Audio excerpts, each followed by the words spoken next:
Hello! So this evening we are going to do a flight in the PMDG 737-800 in Microsoft Flight Simulator. We're going to fly from Zanzibar to Nairobi. So we have a look on the map here in LittleNavMap, which I've got the route sketched out. So it's a Simbrief flight plan that I've generated. So obviously you can see down in the south there we've got Zanzibar in Tanzania. We're going to fly north over into Kenya and land in Nairobi. The reason for doing it, well, there's actually two reasons for doing it. First reason is to reacquaint myself with the 737 series of aircraft, or rather the Boeing series of aircraft, ahead of the 777 being released very soon. The other reason, and perhaps the more important reason tonight, is to visit Nairobi. The reason for that is Inibuilds have very kindly given me a copy of their new Nairobi scenery. So we're going to fly into Nairobi airport and see what it looks like and go and have a fly around it with the drone camera when we get there. So first things first, we have to go and get the airplane sorted out. So we're in the cockpit of the stock 737-800 from PMDG. And if we go and have a look, we've got the flight plan here from Simbrief. So we're departing Zanzibar, runway 18. We're going then direct to the Egpet waypoint, then the UT913 airway to Gabso, and then the Gabs 3A standard terminal arrival route into our destination, landing on runway 06 ILS with the Jomo 2C approach. So we'll see how we get on. Right, how do we get this airplane up and running then? So it's worth pointing out I'm not going to use the integrations to import flight plans or anything like that. I want to program it by myself just to see how to do it, to remind myself more than anything. So press Control 6 to go overhead, and we go and turn the batteries on and close the latch on it. And then back down to the FMC, and we go into FS Actions in the FMC, Ground Services, and we request ground power. And then we wait a few seconds. So if we go and look outside, you'll see the cart has appeared, and you'll see a cable will magically appear. There it goes. And a few seconds after that, this will change to say release. So I'm testing my own memory here because I haven't flown the 737 regularly for a long time. Okay, so now it says release, so we can go back overhead and we should be able to flick down the ground power switch and switch over to using ground power within the aircraft while we get on with everything else. So press Control 7 to go further overhead, and we don't need to switch on a dome light. It's lovely. I've set the weather so we've got the morning, but we are using live weather, but I've just changed the time to the morning so you get to see Zanzibar and Nairobi when we get there. Okay, so we need to go and put the IRS, or the inertial reference system, to nav on both sides. We'll set the monitor switch up here to heading STS, and then we go back down, so Control 6, and we go and arm the emergency lights and cover the switch on them, and go and put the window heats on and the probe heats. And I'm just trying to remember what's next. So then we come further down into the FMC, and we are going to go and program our route. So we go to the menu button and then FMC, and we want to initialize position. So it's saying enter IRS position, so we can clear out that warning. Go into pos init, go next page, pick up the GPS position, go previous page and drop that into the IRS position. Then we're going to set our reference airport, remembering we're going to do all this by hand, so HTZA, so Hotel Tango Zulu Alpha, drop that onto reference airport, and then we can go next page and just have a look to make sure the data's there, it's all looking good. Then we go route, and we can drop HTZA, which is already in the scratch pad, drop it into origin, and we put in our destination. We are flying to Hotel Kilo Juliet Kilo. Hotel Kilo Juliet Kilo. Whoops.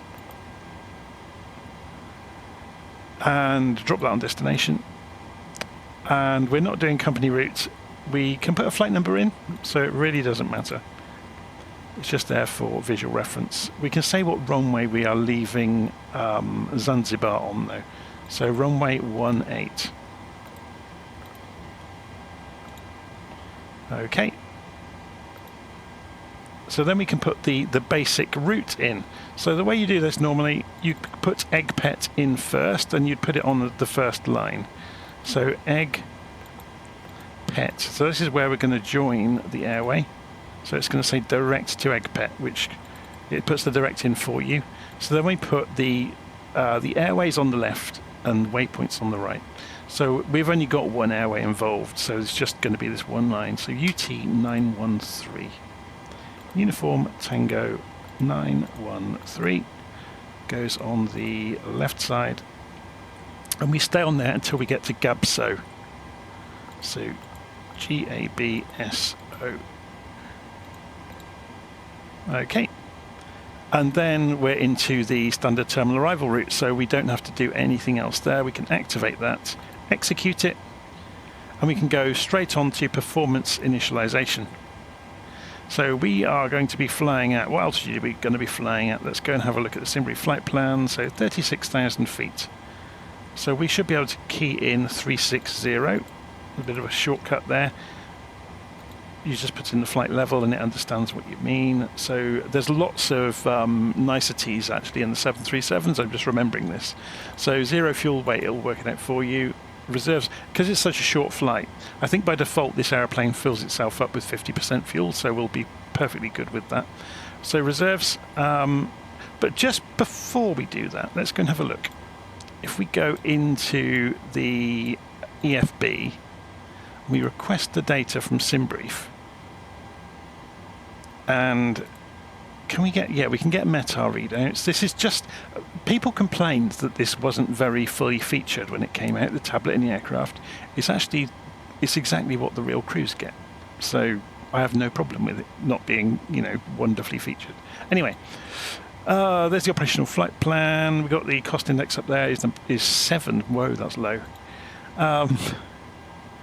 Navigraph charts, I'm not sure if I'm going to bother with this too much, so if we go and look at airports, we can go and look at the there isn't a SID, but can we see the parking stands and just the airport diagram? There we go, and it's projected us onto it, which is quite nice. The rest of it we don't need to worry about. Okay, so yes, let's go back to the FMC then. So I'm going to leave the fuel as it is. We're not going to be playing games with putting any numbers in. We could fill this in from the fuel plan on the operational flight plan. We're just going to wing it, basically. So we're going to drop 7 in there. We'll keep the cost index accurate. Okay, and then we can go to the... We can do a performance initialization request. That's interesting. Anyway, we can go N1, and we can leave that standard. We can go takeoff. Okay, so we're going to choose flaps 10 for takeoff. It's the it's a 737-800, remember. So then we can transfer the EV speeds across, and we can get it to calculate the center of gravity for us. So 4, or just under 4. So we look over, and it's about in the right place already, which is handy. Okay, so we can go through here and just check the numbers. Yeah, we're going to leave everything there as it is. So if we go and look in the route page, and sorry, the legs page, I'll remember how this works one day. So you've got the basic route that we programmed in, but we haven't done the departure and arrival yet. So we're going to say departing on runway 18, which we've already done. There was no SID, that's all fine then. And then arriving into Nairobi, we need to go and check what we're doing here. So we're going GABS 3A and then JOM 2C into 06. So ILS 06. There's the JOM 2A. And just double check. No, JOM 2C, sorry. JOM 2C. And it was GABS, wasn't it? So next page, and it was GABS 3A. There it is. So that's everything we want. Execute that. So we've got the star, we've got the ILS, we've got the transition. It's all done. So go to the route page. We can just leave it on legs now, to be honest, and that'll be good. So, how are we doing in terms of the checklist? So, it's saying to go and do a gross check. So what we can do here, if you go and switch the mode of the navigation display over to plan mode, you get the center marker shows up on the legs page, and then you can use the step button to step through your route. So let's just take this out to 40 miles while we're doing this, or maybe even a bit further. So if you remember looking at the map, egg pet, actually they're not labelled on the Simbrief version, but they are on this one. So egg pet was the first part of our route. So we can then go step, and you can watch the navigation display as you go through the route, and you're just looking for discontinuities in the legs, and there we go. So we've got a discontinuity between Tevox and Apnom. So that's basically the end of the route, and then the beginning of the standard, or sorry, the end of the star, the beginning of the approach. So there is a gap there. If you look on the map, Navigraph would be a good way to show this. Yeah, see, there's a gap where there's not a solid line there. So what we can do, we can just close that up, because we know we want to get to Tevox and then go across to Apnom.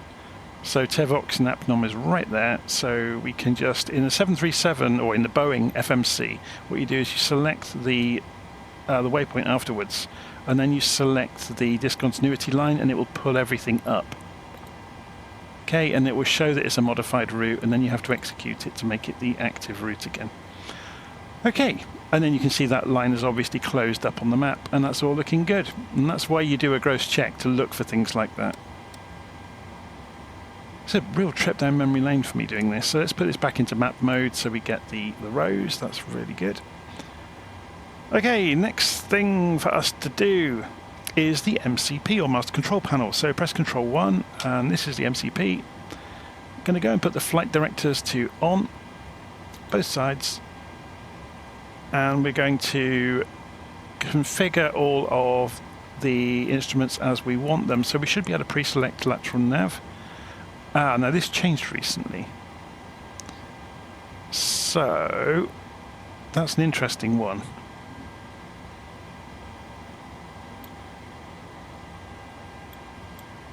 We'll be able to switch it on when we get to the flight anyway, but we're going to go and pre-select the heading for the runway direction.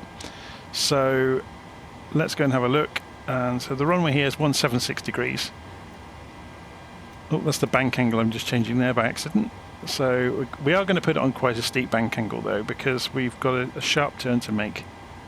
So 176 degrees on the heading. We're going to go and set the altitude out to straight to the cruise. It's fine.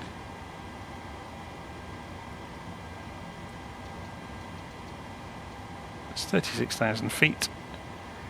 That's fascinating that LNAV is not allowing to be pre-configured. I saw that recently and I can't remember why now. We haven't got any discontinuities. Anyway, we're not going to get too wound up about that. We're going to set the barometric pressure, so we can see the altimeters all changing themselves there.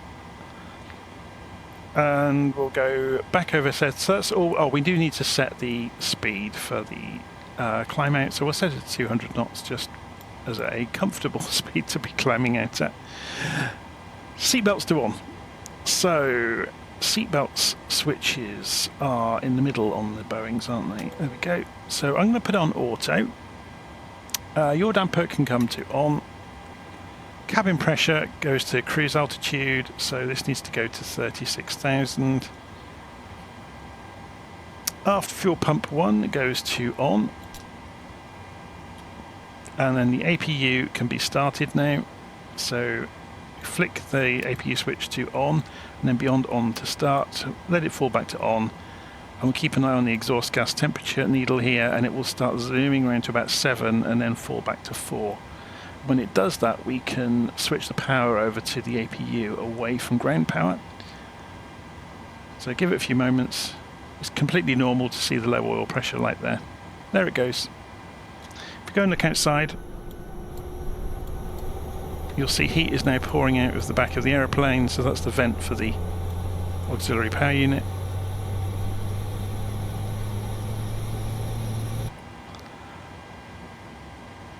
And you'll see the needle is falling back down towards 4. When it gets to about 4, the middle light will switch on the bus transfer panel, and we can transfer power generation over to the APU. Any moment. There it goes. So switch both of the APU switches downwards. So we're now using the APU for power. So before we do anything else, we're going to put the anti-collision lights on. So they're over here. And then we're going to go Control 3, which takes us down to the FMC, and we're going to disconnect the ground power. So to do that, we go Menu, FS Actions, Ground Services, and release the ground power, which disconnects it from the aeroplane. We're also going to remove the chocks, and it's worth seeing this happen, because as soon as you remove the chocks, that is a trigger for the simulator to close the door and to pull the truck away with the stairs. So you'll see it reverse away from us any moment. Fingers crossed. There it goes. Okay, so once you've done that, we can go overhead and we can put all the fuel pumps to on. And we can put the APU bleed to on. So APU bleed on the Boeing's over here. We need to make sure that the packs are off. And we can do pushback. So I'm not going to do anything clever with the pushback, because I haven't done it in the PMDGs for ages. It does have its own pushback system, so I'm just going to press Shift and P. And we should see the truck coming out to meet the aeroplane. Oh, there's something I've completely forgotten there. You really should clear the master caution whenever it comes on, because it relates specifically to things. Yeah, so parking brake is not on at the moment, which is good. Which means that they can actually push us back. So while we're waiting for the truck to start pushback, they would normally give you clearance to start the engines, so we're going to go and use the right ignition system. GRD is in place. You can see N2 is coming up on engine number 2. Wait for it to get to 25% on N2. So 17, 18, 22, 23, 24, 25, and then we can advance the starter lever for engine number 2. Let's see how far back we can push here. Not too much further. You will see that engine number 2 is coming up to speed, look.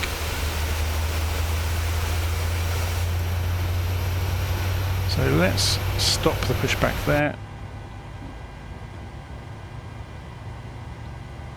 And I'm going to engage the parking brake while we're starting the engines.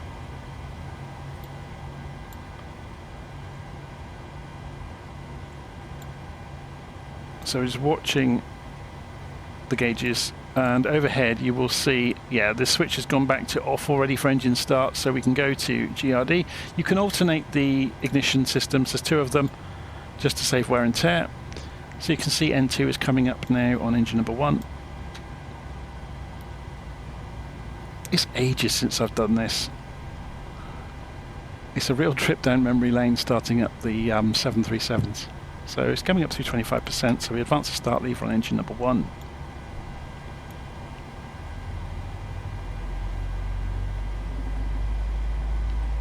Just going to check the volume levels, because I turned it up on purpose so you'd get to hear everything. I always think it's quite nice to hear all the background noises when you're inside the aeroplane. So if you keep an eye on the ignition system, you'll know when it's finished. For takeoff, they typically leave them on continuous, actually. So, but we're not going to, we're just going to leave it.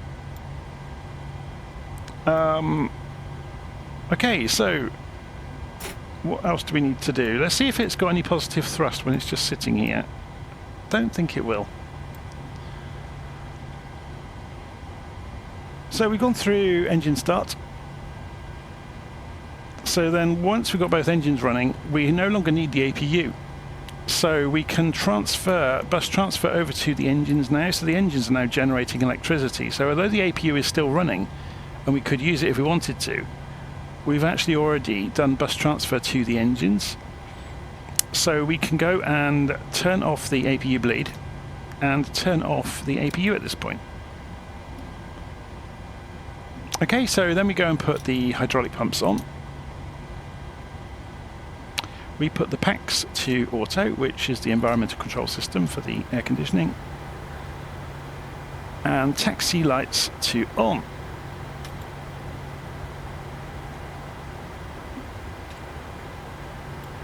So let's go and put the, let's go and have, I might have to go and look over here to see, we want 10 degrees on the flaps, don't we? There we go, that was easy enough. So we need to taxi out. Let's have a look on Navigraph at the diagram of the airport. So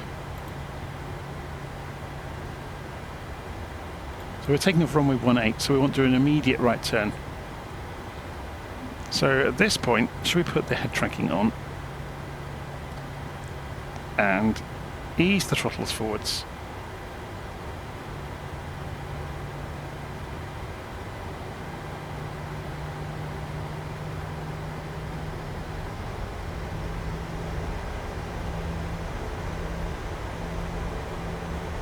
And start turning.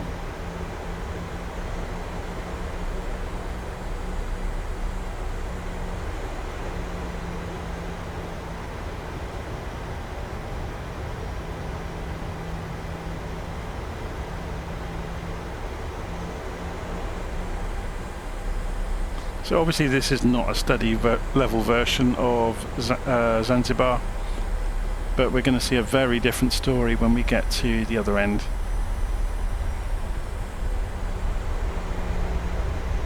Just make sure the wing clears the buildings here. They're quite close, aren't they?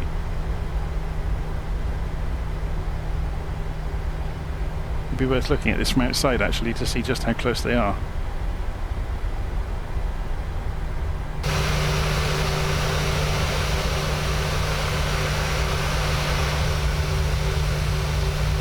Closer than we would like, I think the story is. You wouldn't want to be in anything much bigger than a 737, would you?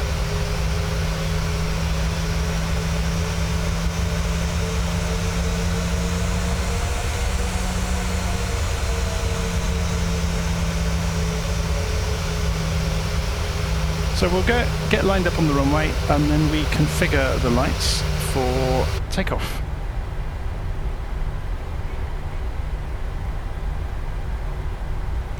I always forget just how good the PMDG aircraft are. I mean, everybody seems to be enamoured with the Airbuses and the various versions of the Airbuses in the sim, but the PMDG 737s really are fantastic. I'm really looking forward to the 777.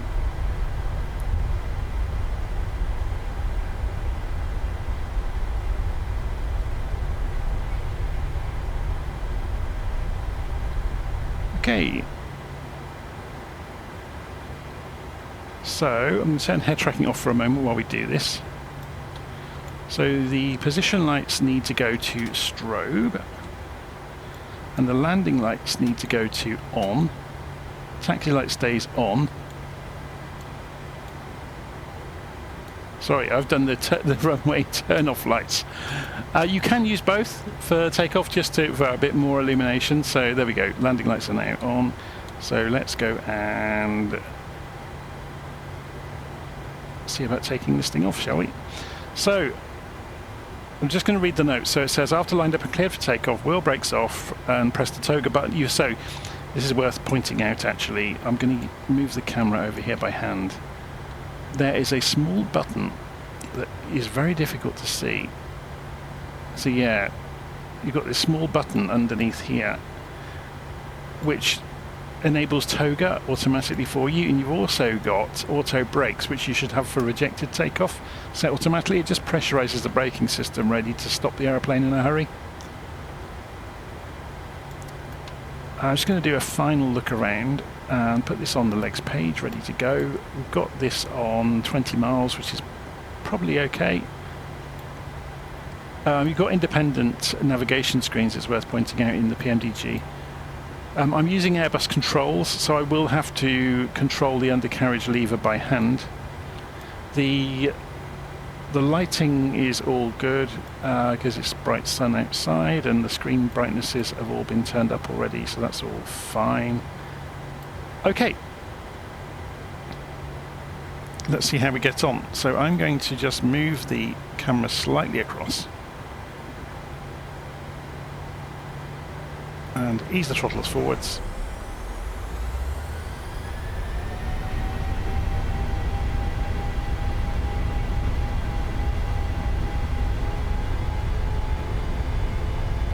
So I'm controlling the throttles myself, and the reason I wanted to do this was to show you can go beyond 100% on the throttles on the 737. So if you're not using the toggle button, you can actually go beyond the limits of the aircraft. So we're just coming up to rotate on the indicated airspeed ribbon. Rotate. Positive rate of climb. Okay, so we want to pull the undercarriage up.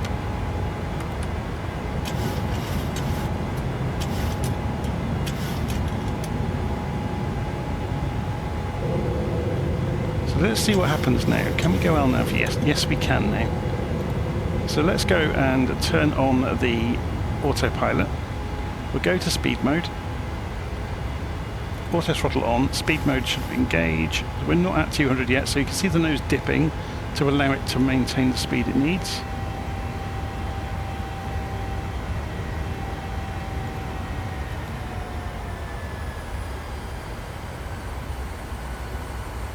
And the aeroplane is essentially flying itself at this point.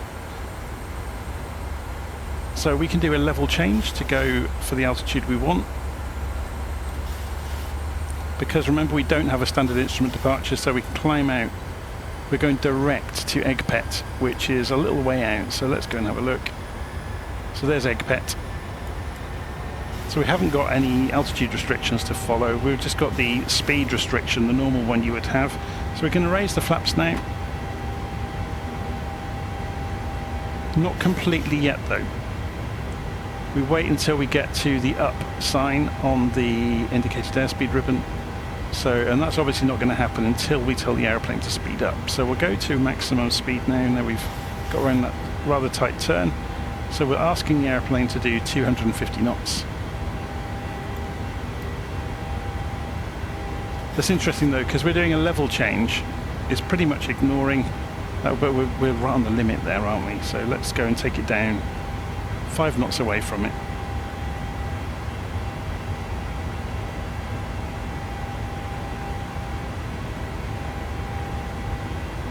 So the flaps can come up now.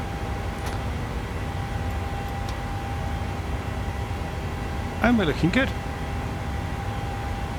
Got no warnings.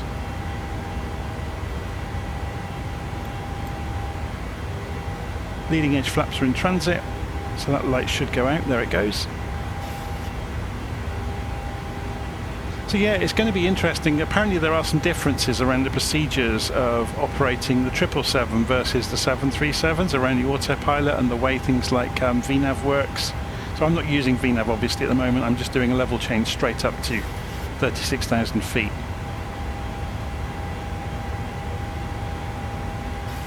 If we went VNAV, this speed will disappear, but we can obviously, once we get up through... Now, let's go and check what the transition altitude is here. Does it tell us? It won't tell us on here, will it?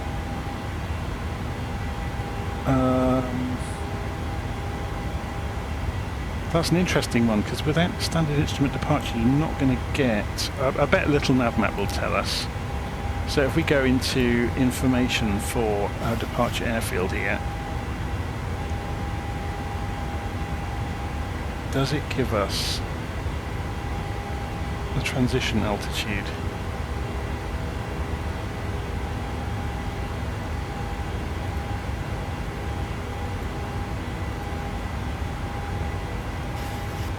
It's the density altitude. It doesn't, does it?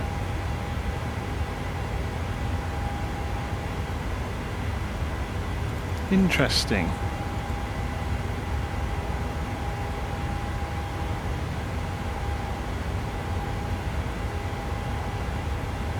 So you can see we are out on our way anyway over to Cockpit.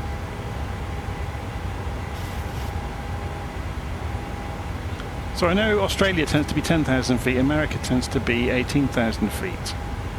I wonder if this will have any logic to switch over itself and start flashing when we get to the transition altitude, or if it's going to be completely on us to do it.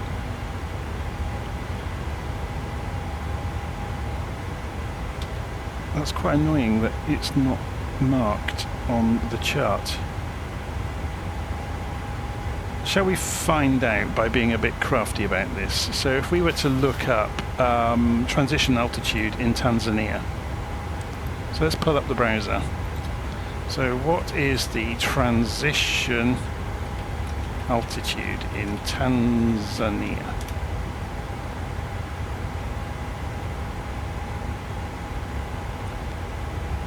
So here's a tip for you. If you can't get a normal Google search to find it, go to gemini.google.com and ask it. This is Google's AI. Varies depending on the airfield. Yeah, in Kilimanjaro is 10,500 feet. So we've gone up through that anyway. So what we're going to do is press the standard button. So we've gone to standard. It's synchronized. This can all be set up, by the way, in the FMC. So now we're above 10,000 feet as well. We can accelerate to our cruise speed, so we can go out to about 320.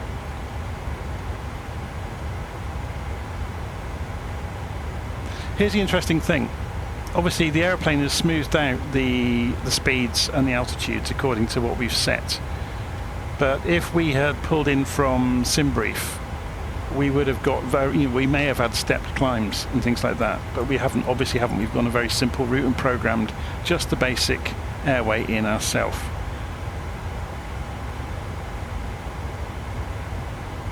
So you can see the aircraft is not climbing as much now. It always favours reaching the target airspeed ahead of ascending or descending. So if we, I didn't put the TCAS on, did I? That's rustiness for you right there. So system 1, it's only on transponder mode at the moment. Let's put TARA on,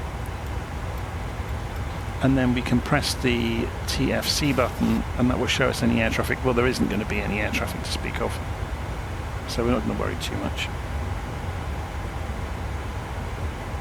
Okay, so as I said earlier, we can look on the flight plan page, and you can see, if we go to route data, it will give you the estimated time of arrival at the various waypoints. So you can see here, coming into approach, 5:52 Zulu. Have we got a clock in here? Yeah, we have. So it's going to be about 45 minutes, so probably half an hour, 25 minutes at least until we're on descent. So I'm going to pause recording at this point. And oh, we haven't turned the landing lights off, have we? Just shows you how rusty you can get because I don't fly the commercial aircraft very often anymore. There's so many procedures that have to be followed, and I'm obviously not following them. I'm not following them as correctly and in a timely manner as I should.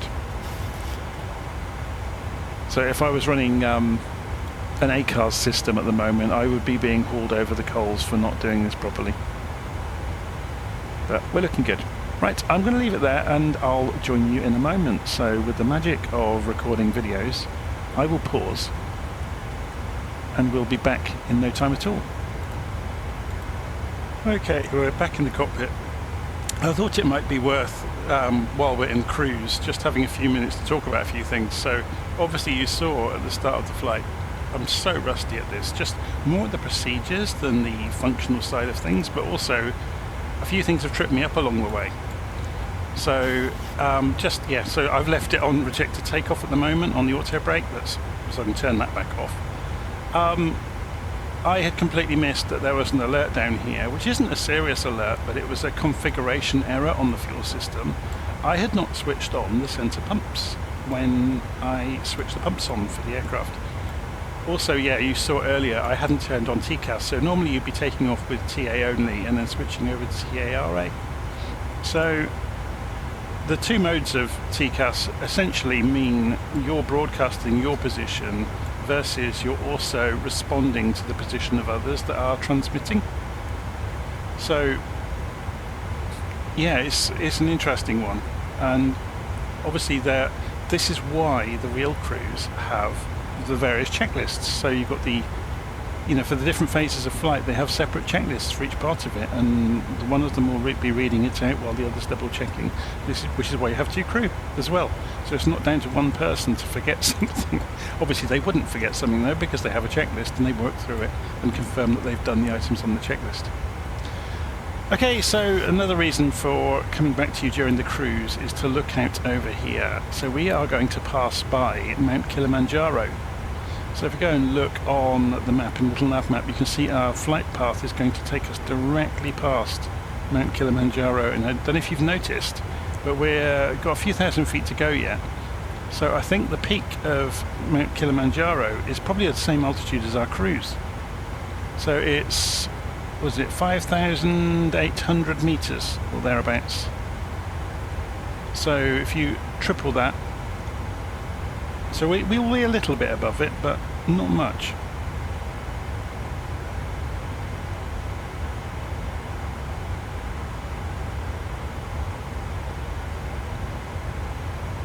Yeah, it's just massive, isn't it?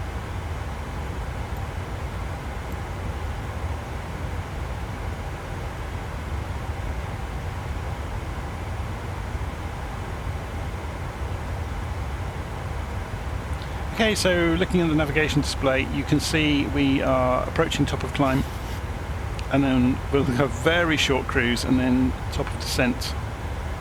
So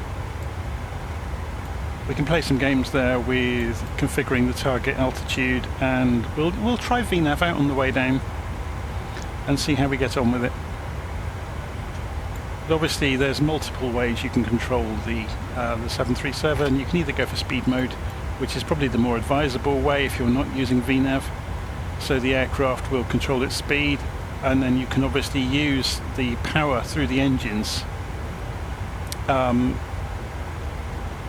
to control your descent rate, essentially. And then you've got vertical speed mode, obviously, where you set a speed, or you set a vertical speed, and then you use power to control speed. So it's just the opposite way around, really. But obviously VNav lets the computer take over, and it will follow the speed you have mandated on your flight plan. So you can see we're on the way to Seoul at the moment, and then on to Gabso, which has just happened. It's just switched over, look. And then on to Tevox, and then we get into the approach. It's going to be fun. I was just turning on the terrain radar to see if it would pick up the mountains, but I think they're too far away. I'm not sure what the maximum range is on here for the terrain radar to show anything. And it may be that I think the mountains are too far below us anyway.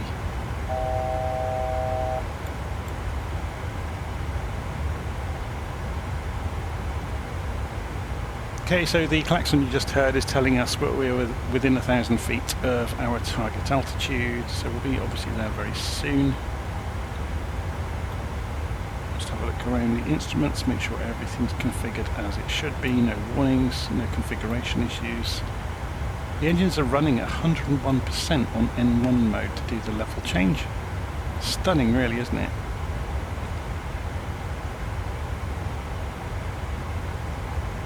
And looks like the wind just updated, or we got hit by a gust or a pocket of turbulence. I wonder if the different peaks have different names. Should we zoom in? Oh, yes, they do, look. So the middle one is Gilman's Point. I guess that's the highest peak, is it? So that's the one there.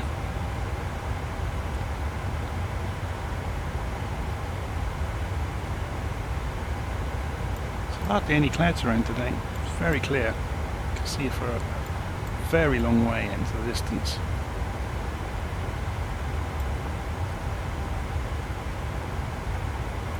Okay, so we have crossed over the border now. We are now in Kenya. We are no longer in Tanzania. just going to scrape across the border or the edge of the airspace here as we pass by Mount Kilimanjaro.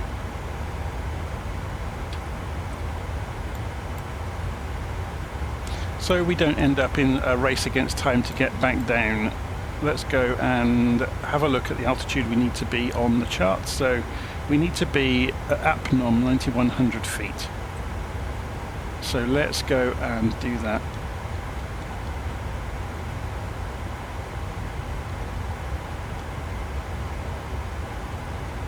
So 9100 feet, and we'll go and set this to do it on VNav and see what happens.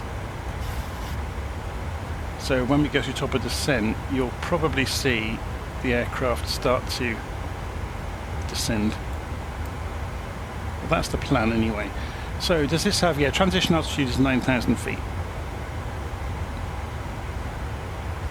So it was probably 9,000 back at the other end.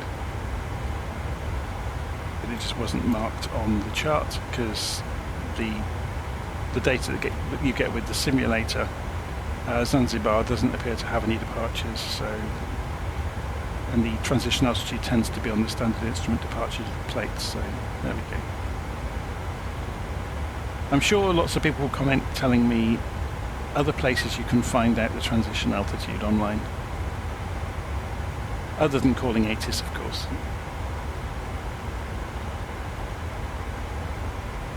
So we're about to pass through top of descent.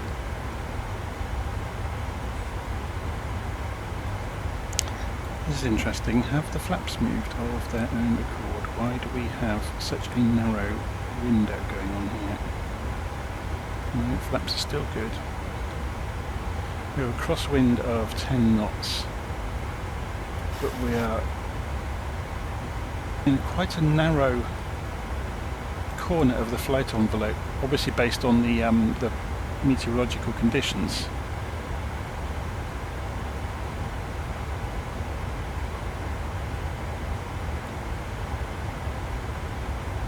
So we're about to come through top of the descent. Let's see if the VNav kicks in then and starts descending us. And there it goes. So then you get the deviation showing up over here. Very cool. So it's showing retard.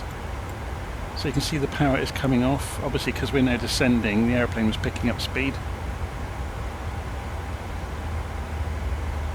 So you can see the throttles kicking in there with the automatic throttles. I really do like that about the Boeings, that you see the throttles move versus the Airbus where they just stick on the climb detent throughout the flight. Yeah, it's coming right back, look, so it's dropping 1900 feet a minute, that's impressive. Obviously we can assist it with spoilers if we need to, but we'll see how we get on. At the moment it's pretty much on the money. We are heavy though, remember, we took off with more fuel than we need, which means we've got quite a lot of momentum.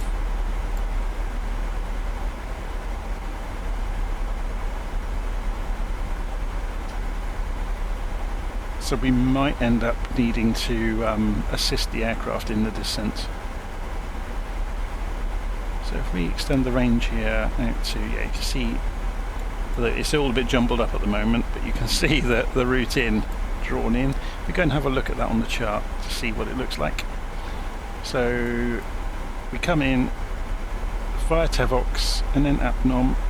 We can go and program the ILS, I guess, in for Nairobi. So 110.3, 53 degrees on the course.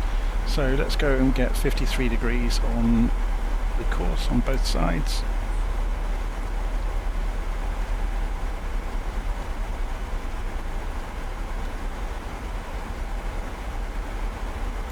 Okay, and then we've got the nav radios down here. So we want 110.3. So 110.3, transfer that to active. Same on the other side, 110.3.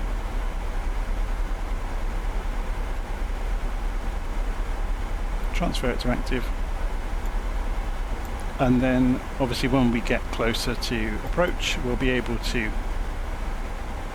put the display into approach mode. Obviously the localizer and glide slope markers will appear on the HSI as well, or attitude indicator I should say, not HSI. Whew. This has really been fun to have a look at the Boeing again after so long away from it. It was the first plane I really flew in a detailed simulator. When I first got into this, probably about 5 years ago now, after I flew simulators when I was young, as everybody did, you know, all the fighter plane games like Falcon and things like that. I did have the A320 simulator, and I forget who made it now. Was it Tylon, or they called something like that? Thylon? Anyway, about 5 years ago I got into X-Plane 11, or probably 4 years ago now, and got the Zebo mod. And that was really my first introduction into modern simulators and how well they can work. Oh, something else I forgot about on the climb out, which some people would have noticed. Once the gear had finished travelling, you're supposed to put the gear lever back into the middle in the 737. In the real thing, I guess it's because then it doesn't continually pressurise the cylinders on the undercarriage, so you avoid wear and tear on the seals, I imagine. I think that's the reason for it. So, you know, once they're up and locked, you can turn off the landing gear system.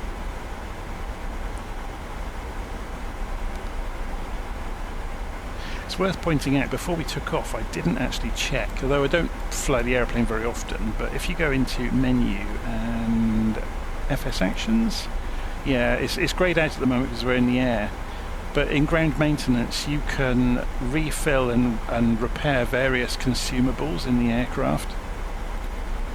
So if we suddenly lose hydraulic pressure, it's my fault for not checking that. But I don't think I fly this regularly enough that it will be a concern really. Okay, so you can see Tevox is just appearing.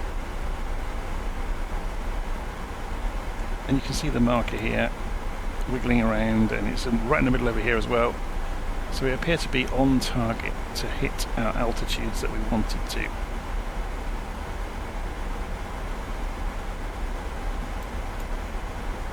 So basically what the airplane is doing is following these numbers. So we've asked it to get to 9100 feet for APNOM. So although we have set a target altitude here, the airplane is actually following these numbers. So it will go as far as we've told it to go while following these restrictions. So it will stop descending at 9100 feet whether we get there before APNOM or not.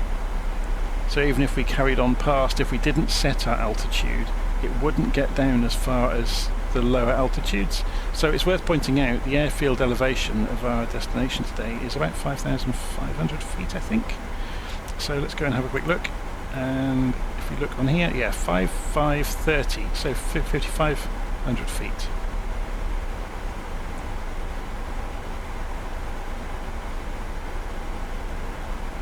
Okay, so let's pull up that chart. So you can see, yeah, we're just coming in along here, look towards Tevox. A little way out yet. Obviously as we get closer we'll start decelerating as well, so we probably want to be a little bit ahead of the game on this descent, to be honest. Or we can use spoilers to decelerate the airplane. I'm just wary that we've got a lot of fuel on board. We're big and heavy, it will take some slowing down.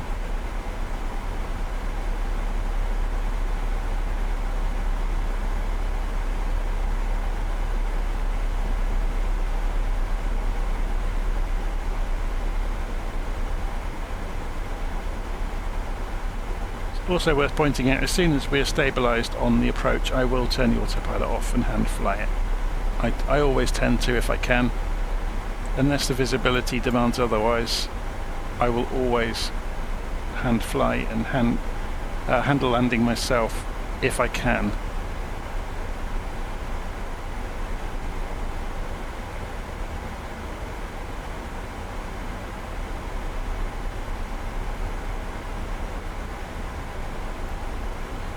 I think if I start to rely on automatic systems too much, I'll end up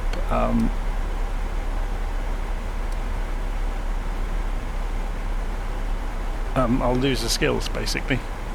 But then I fly a lot of GA aeroplanes in the sim, so that keeps me fairly up to date with flying aeroplanes.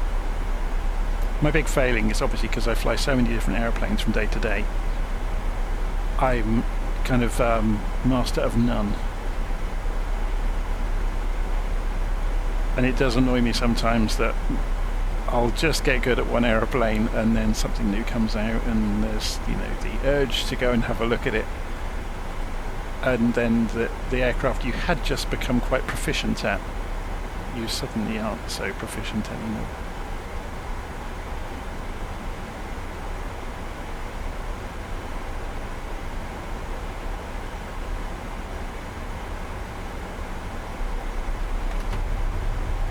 So that was a USB issue just happened, and it's gone and put the spoilers in. I think I may have to buy a new...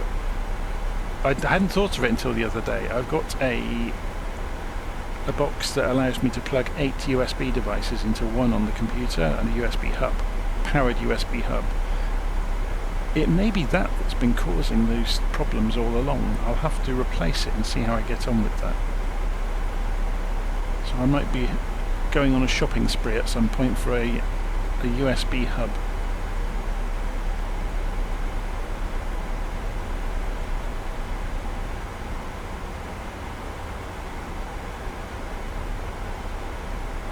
It is probably worth pointing out though, yeah, I've got an 8-port powered USB hub, all 8 ports are used.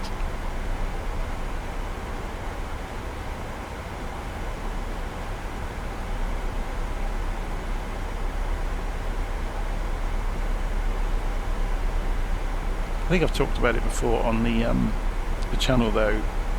I've got far less hardware on my desk than I think most flight sim enthusiasts have. I've literally got an Airbus stick and throttle, a Stream Deck that I hardly ever use, and the Tobii Eye Tracker. And that's about it. I do have an Xbox controller plugged in purely to control the drone cameras. Okay, so we're getting within a 40-mile range now, so you can see Tevox is coming. And we are going a little bit fast, so I am going to check the speed brakes out. Just to help us. So you can see the speed is just bleeding off. If you ever wonder what they look like, so you can see that they've just cracked open on the wing there. If I open up fully, they've got hydraulic rams underneath them with worm gears. They're very, very powerful. So you can see speed brake is armed here. So I'm just going to leave it out a little bit. So you can see the lever there. Just to help the aeroplane come down.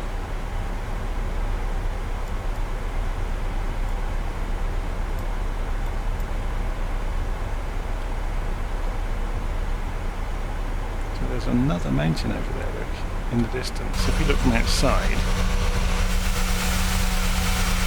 there was Kilimanjaro. So what's the one beyond it, further over? I'm guessing it's this one that we can see. Mount Meru. Interesting.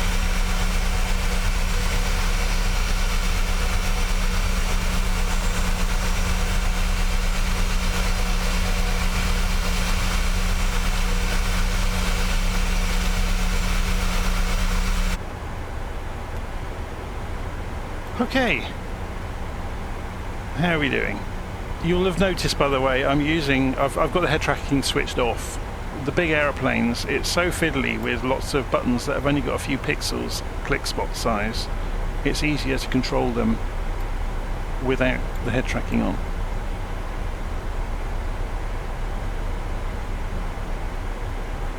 So you can see here the green banana is illustrating the point at which we will get to our target altitude, which roughly corresponds with Apnom. we wanted to come down more quickly than that, we could go to vertical speed mode or go to speed mode. With VNav it's going to obey these restrictions and try to hit the numbers. So just to show that and show the different modes, let's do it. So if we go for a level change down to 9,100 feet, watch what happens. So we've got it set for, we'll go for 245 knots. And yeah, it's coming down much more steeply. Can you see the green bananas getting closer to us?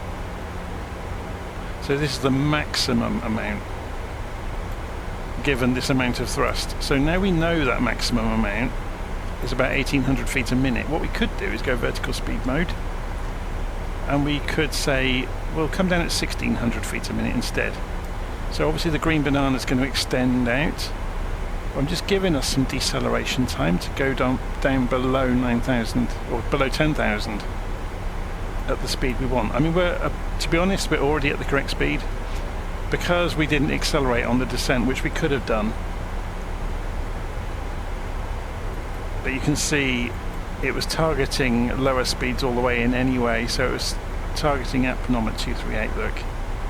So it was doing a pretty good job of it. But that just gives you an illustration. We can take the speed brake off me.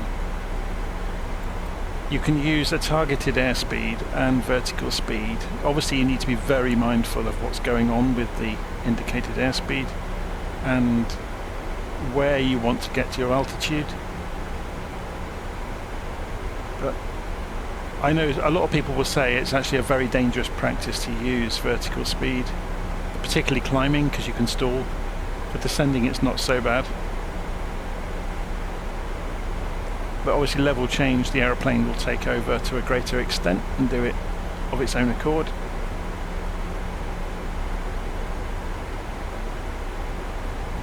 And VNav obviously uses all of the data available to it, but you have to have a fully configured flight plan with no discontinuities, and yeah, it's just a little bit more involved.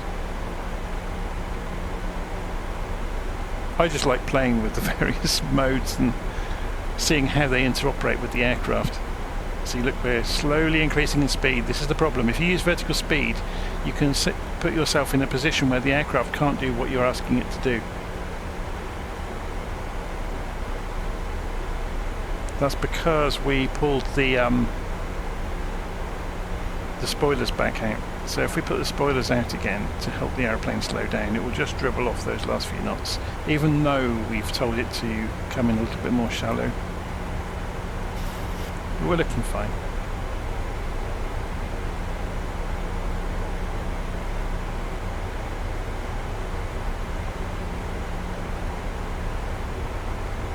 So just coming down to 12,000 feet. Below 10,000 feet we'll need to put the lights on, the landing lights.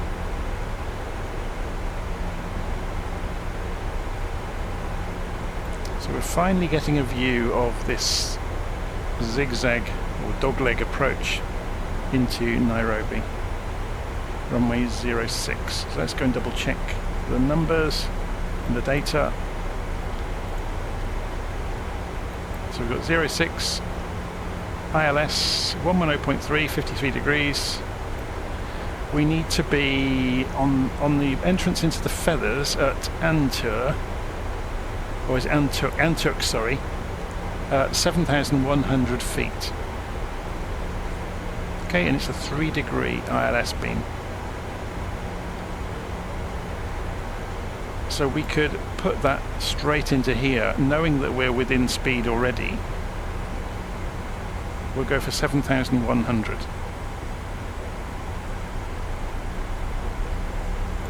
We need to be there at Antuk. So that puts us about 2,000 feet over the ground at that point. So let's go and reduce the range on this again now, so we get a bit bigger view.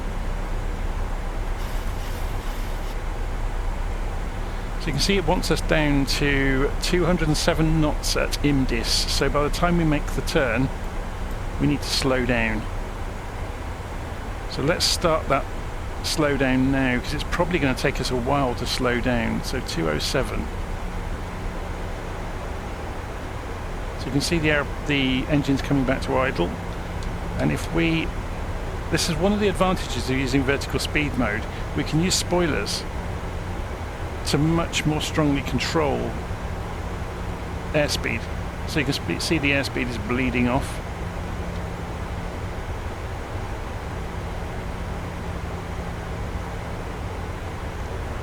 Remember, we don't need to be at the altitude until Antuk, so we can reduce our descent rate. So we're doing this by hand, obviously, just for a bit of fun. In the real world, they probably wouldn't be doing this.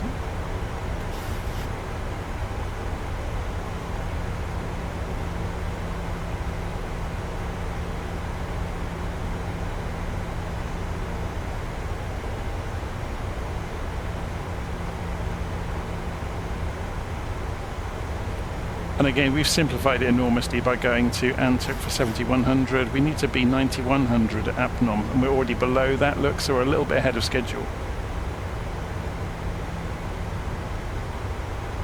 We have already picked up the glide slope.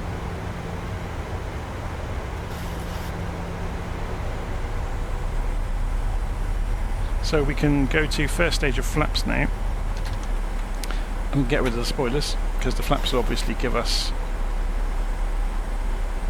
So you can see the flaps are just extending. They take a while to travel. You can see the leading edge flap light has come on, telling us that the leading edge, you can't see it from the window, can you, easily? Have a look outside. There you can see them now, look. The leading edges have extended and the flaps have come out a little way. So we also need to go and put those landing lights on. While we're busy talking, completely forgot about all of that.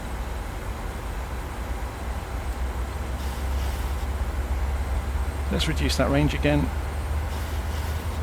Actually no, it's okay for the moment.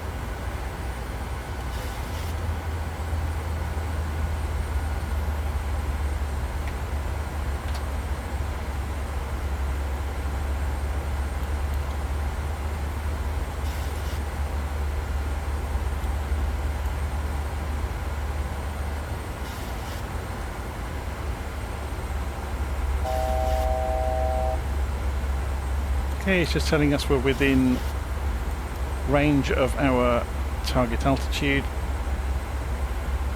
2500. So let's go and get the wheels down. See, there's the airfield coming. You can see there's the glide slope. When we get a bit closer, you'll see the localizer appear as well. Well, that's the plan.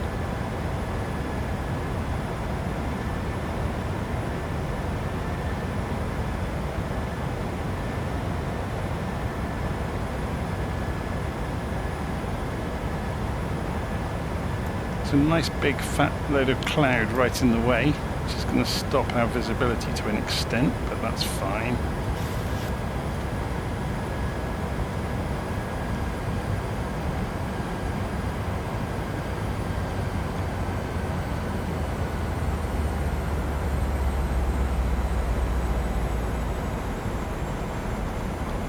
Okay, let's lower it down, get it into the right ballpark for landing.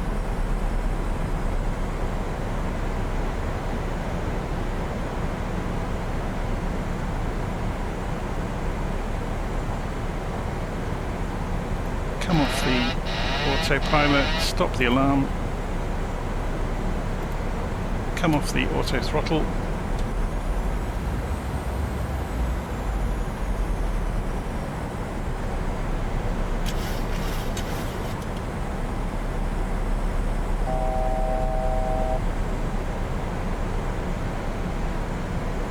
so you can see the runways directly in front of us. Just losing some speed here. More flaps.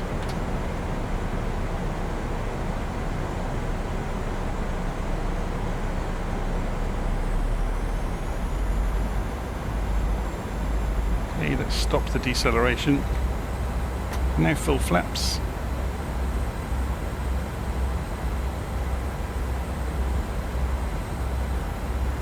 Pretty much on the money on the glide slope. So we can switch this over to approach. and it will show you then the horizontal situation indicator showing you the localizer and glide slope together. A little bit high. The PAPI lights seem to be agreeing though with the 1,000. The glide slope, which is good.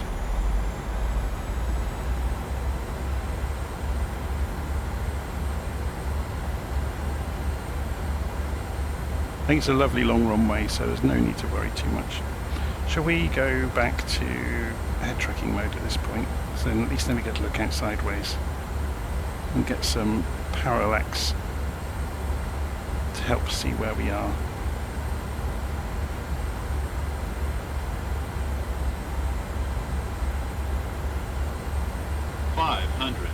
On a bit on the slow side, so I'm just increasing speed slightly. Keeping an eye on the glide slope and on the centre line and on the speed. Pretty good. 300. Gone a bit low. As I say that, I went a bit low. It's classic, isn't it? 200.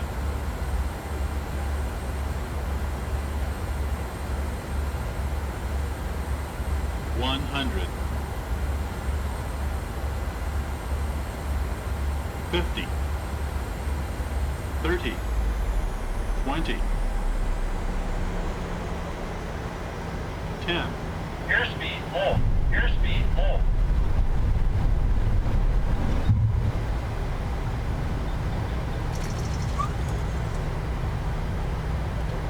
Yeah, I wasn't sure if I had reversers configured. I think since the flight sim messed up a lot of my controls, I don't have some of the controls configured that I would have had.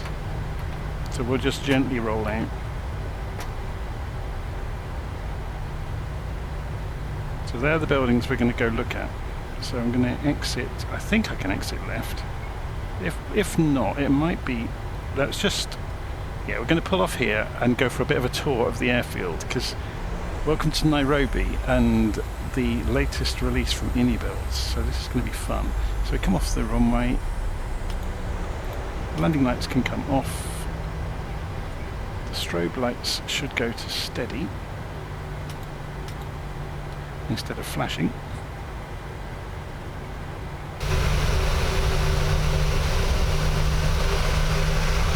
Yeah, so there's a lot of the airfield down that way.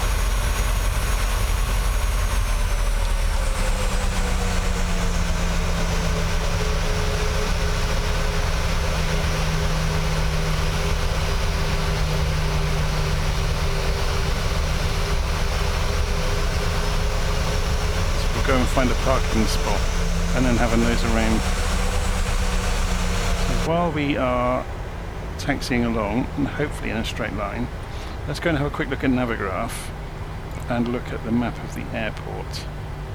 Yeah, so the main part is over here. There's obviously a service base, but we'll fly over there with a drone camera. Let's have a look over there in a bit.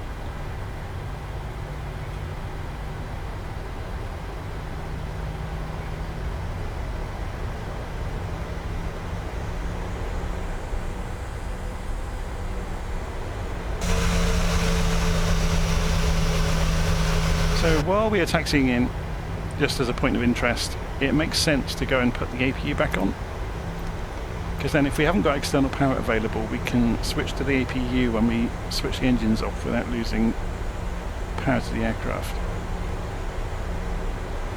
Obviously it depends what you're doing next. You could be doing a quick turnaround, for example,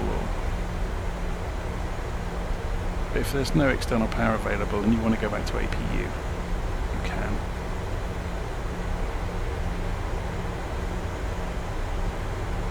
Obviously waiting. You'll see the light come back on in the middle. You saw the low pressure, but that will come back on in a bit. So the exhaust gas temperature has just shot up on the APU and it will fall back down just as it did earlier. And then we have the opportunity to bus transfer to the APU. Okay, so this is Nairobi. It's pretty cool, isn't it? We'll have a good look around it with the drone camera in a minute.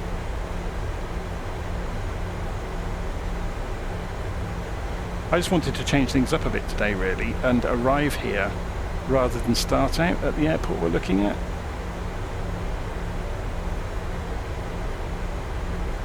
And as I said at the start, it gave a fantastic opportunity to take a refresher look at the Boeings, to get back into it really, and to remind myself how Boeings tend to work. Okay.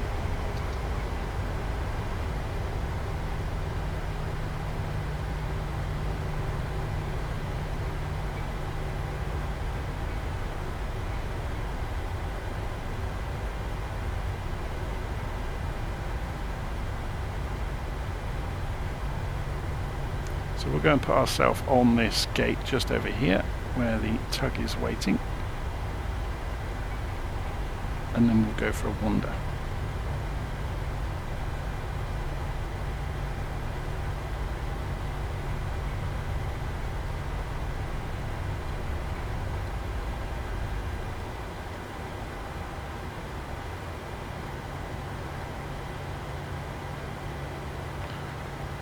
Okay, so parking brake on.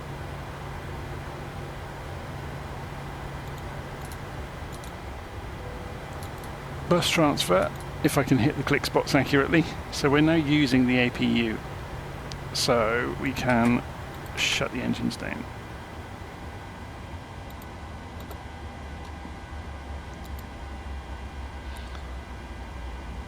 And we can go and turn some of the lights off. Let me just turn off the head tracking while we do this.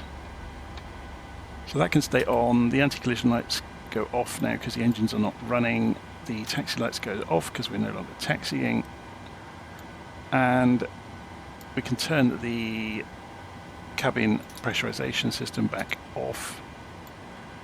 We can turn the fuel pumps off, all except the aft one, and then we can go and turn the hydraulic pumps back off,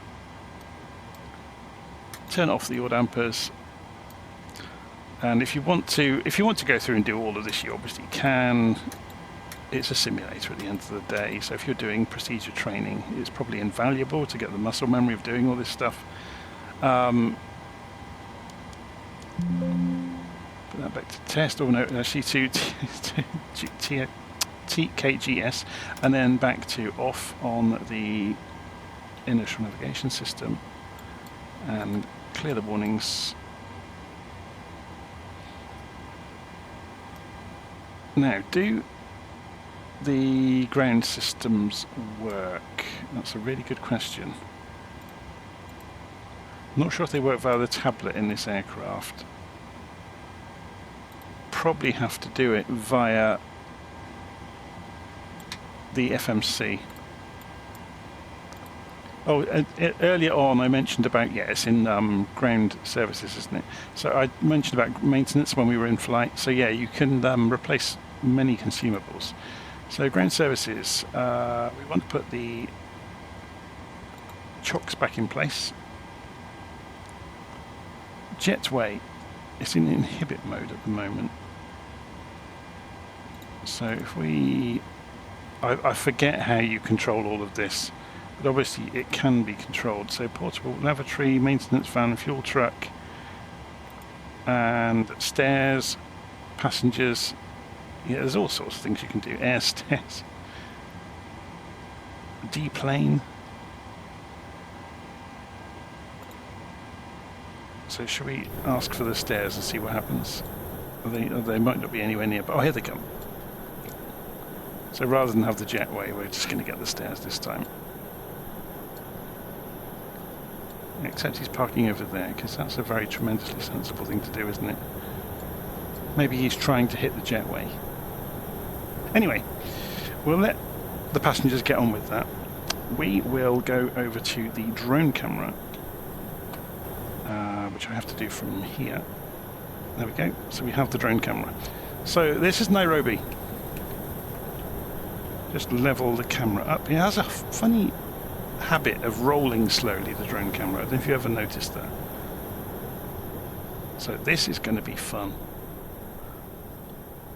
So let's start by flying out over to one edge of the airfield and having a look around it slowly.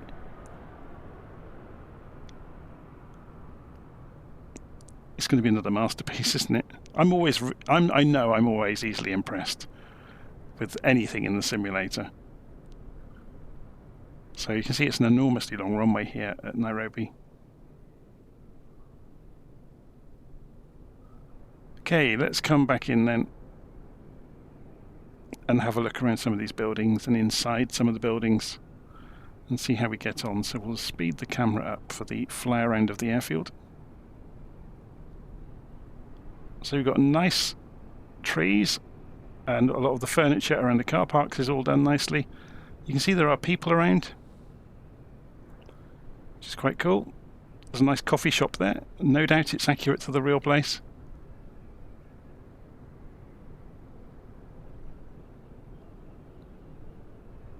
So we can see there's a control tower.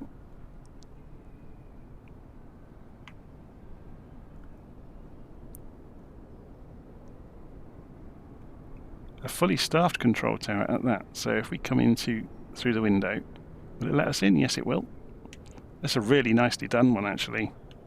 Very cool.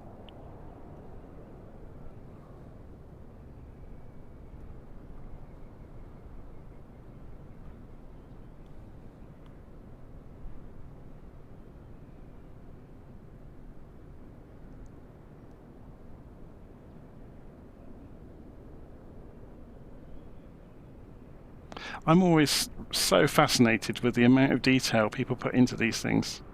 It's very good. Okay, out to the control tower, out across the buildings.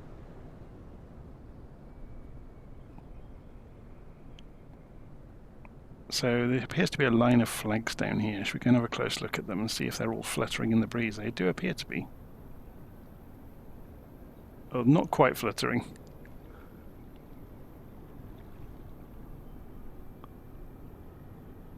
Okay, so we have a modern building over here. I'm going to have a close look at this. This looks interesting. So, coffee bar.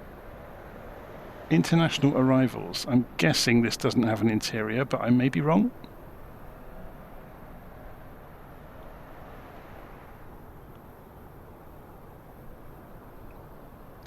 I think I probably am wrong. Let's just go through the wall. Yeah, it's empty. I am wrong. So this building doesn't have an interior. But that's all fine. Let's go across and have a look at the car park. So as is the modern way, they've modelled the inside of the car park, even though you'll never go through it. I guess you could have one of those cars that is simulated and go driving around a car park. I can't understand why you might, but you might. Obviously the main terminal building over there is going to be the main place to go look at, but I just want to have a look around and see the amount of effort they've put into this. So the major route past the airport has got all of the signage. It's very cool, isn't it? And it goes for quite some distance out towards these buildings, and these are obviously all custom as well. So the head office of KAA.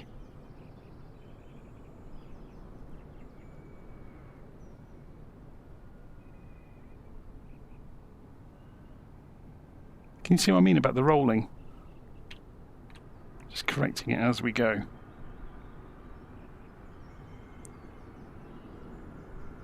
So Swissport Logistics.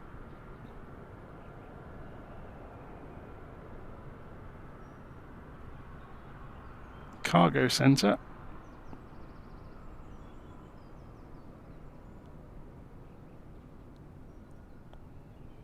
DHL.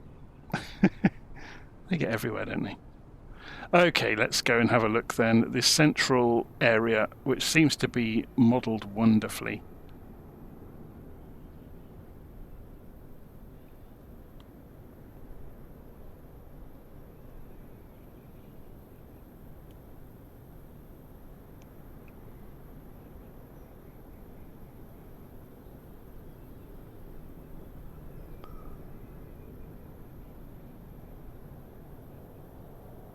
I am always super fascinated with these interiors, even though, you know, they're essentially useless from a functional point of view. They aid the immersion enormously. So we'll go for a fly around the building. At this level to begin with, we have no idea if there are more levels. I suspect there are. So you can see each of the gates has its own seating areas, in common with lots of other airports. Yeah, there is another level up there, so we'll go and have a fly around upstairs in a moment. So we've got the arrivals area, and then you've got this central rotunda area, which is just enormous and huge and very nicely done. The souvenir shop. Newsagent, duty-free shop. So what sort of quality are the people models? They look pretty good, don't they?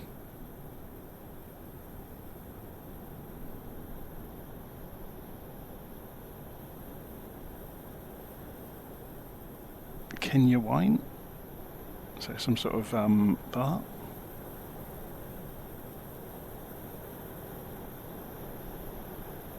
Let's go a bit faster, otherwise we're going to be here all day. Japanese bookstore.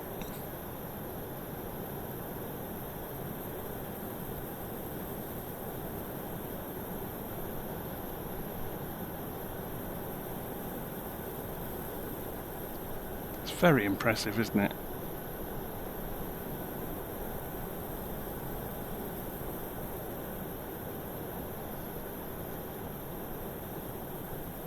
I wonder how long it takes to put this sort of structure together, just the 3D structure. It's super impressive. Okay, let's go a bit faster. Come back down through. Okay, we're going to go through the wall here, back out to the outside world. So that part of it isn't modelled. So we mentioned that there seemed to be more than one level in various places, so this part doesn't. I think it was over here, wasn't it? Is this part modelled? Nope. Just following our nose here, so let's go and have a look.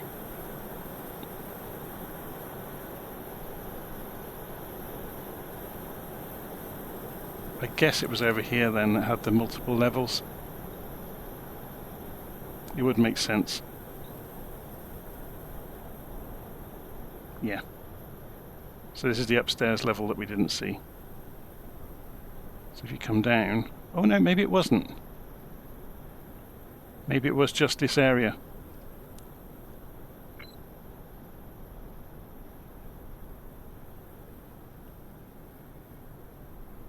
Yeah, it was just this, wasn't it?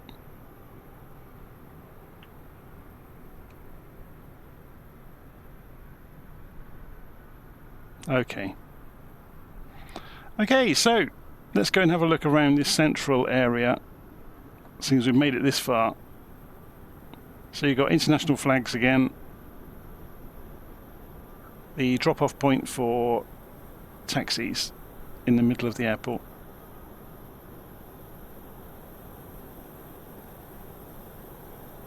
It's very cool.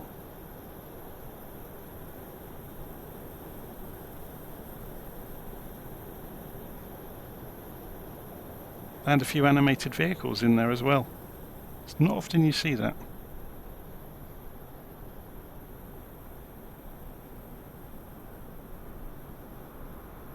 And there's our aeroplane we landed with a few minutes ago.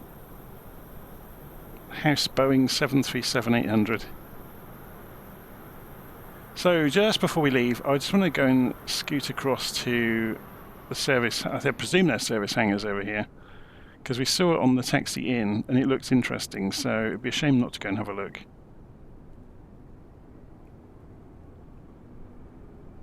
Yeah, so it's not as highly detailed, but at least they have modelled it.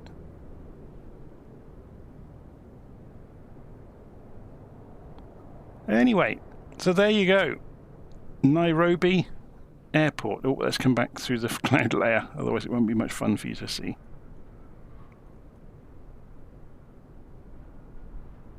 So Nairobi Airport in Flight Simulator. Very impressed. Hope you've enjoyed the video today. So yeah, as I said earlier, it was as much about me getting reacquainted with the Boeings as it has been about visiting Nairobi. But yeah, Nairobi was really the cherry on top of the cake, wasn't it? And so thank you so much to Inibuilds for letting me have a copy of it to show everybody. So if you're looking for a decent airport for Africa, then you couldn't go much better than this, I wouldn't have thought. I mean, the level of detail is just stunning.